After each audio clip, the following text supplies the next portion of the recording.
Hi mga madam! Welcome to my Camiguin Land Tour 2024 vlog.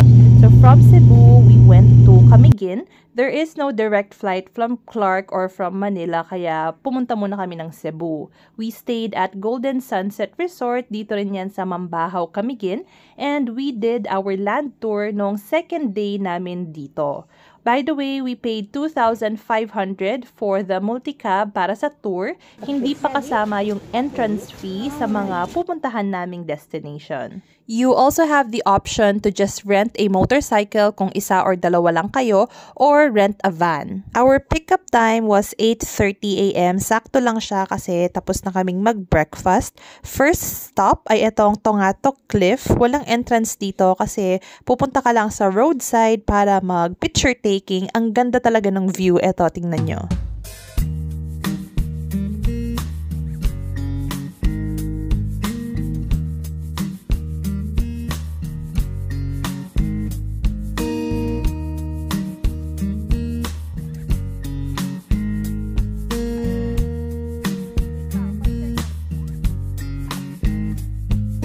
Off to our second destination, which is the walkway to the old volcano.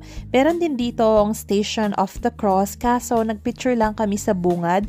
May entrance fee din pero hindi na kami tumuloy kasi alam namin na mahabang lakaran ito at walang willing lumakad sa amin, lalo na't may kasama kaming kids. So ayan, picture lang sa harap. Meron din palang souvenir shop sa kabilang daan.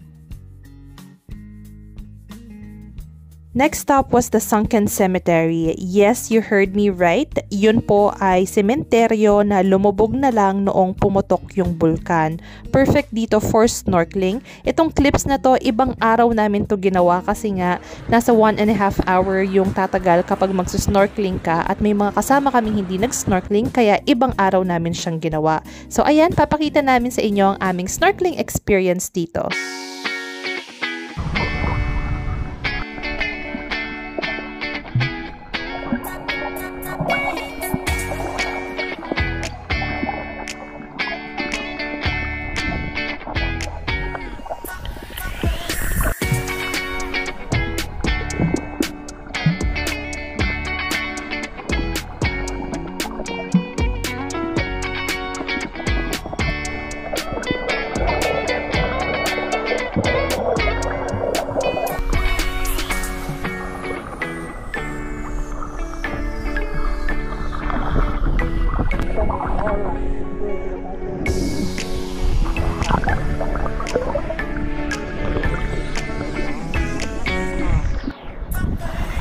Video.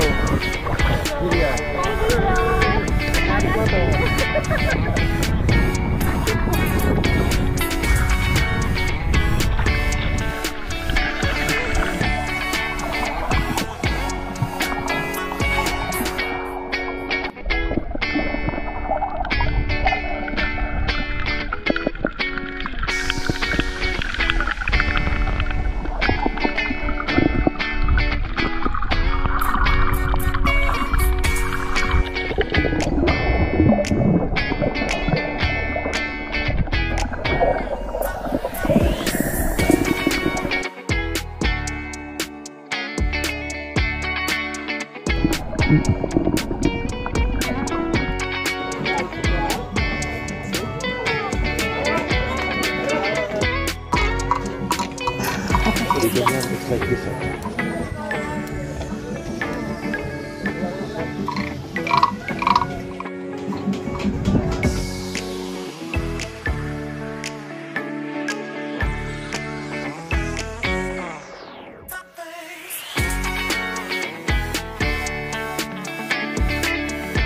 Surprisingly, medyo nagtagal kami dito sa old church ruins dahil sa picture taking and nag-enjoy kami kasi ang bait ng mga local na tour guide, lalo na yung ate na nakausap namin. I'm sorry, nakalimutan ko yung pangalan niya, pero very willing siya na mag-take ng photos, tapos sinasabihan niya rin kami about sa history ng place.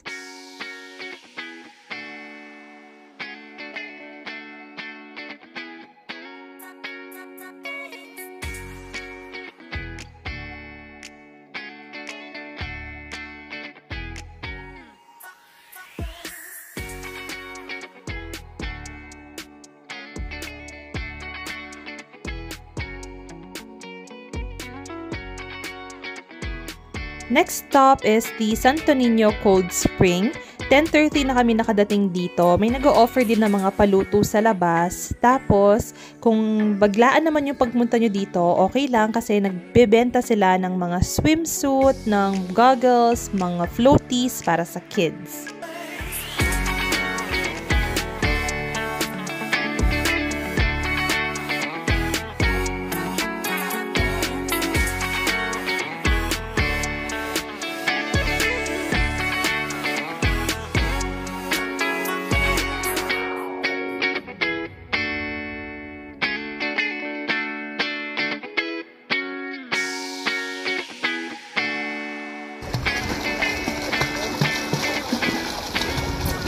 Oli, don't go too far, ha?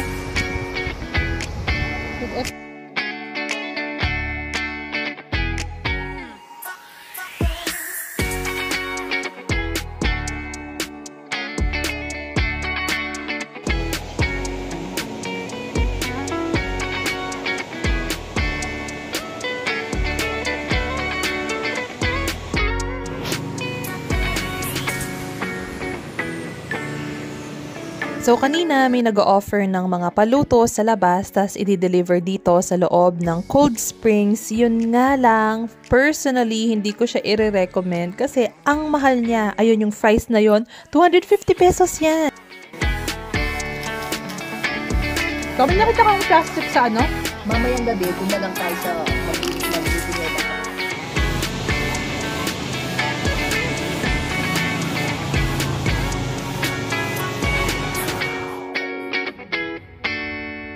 Next stop ay ang Tuwasan Falls. Alam nyo mga madam, ang kagandahan dito, nag-i-issue talaga sila ng mga resibo galing sa government. And ayan, lalakad lang tayo ng konti, magbabayad, tapos yung falls siguro nasa 2 to 3 minutes na lakad ay makikita na natin. Walang masyadong shed dito. Actually, walang shed or mga upuan dito. So, sa gilid ka lang naghihintay kung magpipicture-picture ka. Kaya hindi rin kami masyadong nagtagal sa falls na to. Pero, of course, napakaganda ng lugar. Ang clear ng water.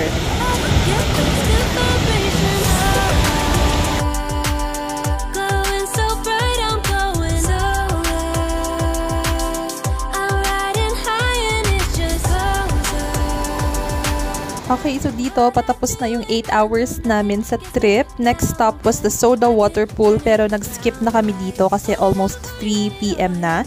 Dito na kami sa last destination, which is the hot spring. Pero hindi na ako masyado nakapag-video kasi medyo pagod na at nalobat na rin ang aking phone.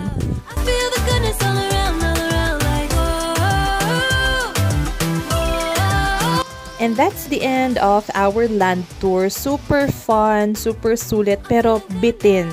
Kung tutuusin, kulang talaga yung 8 hours or 1 day para sa land tour, lalo na kung i-explore nyo yung place. Kasi yung Sunken Cemetery, yung Old Volcano Church, hindi na namin masyadong ina-explore yon sa day na yon.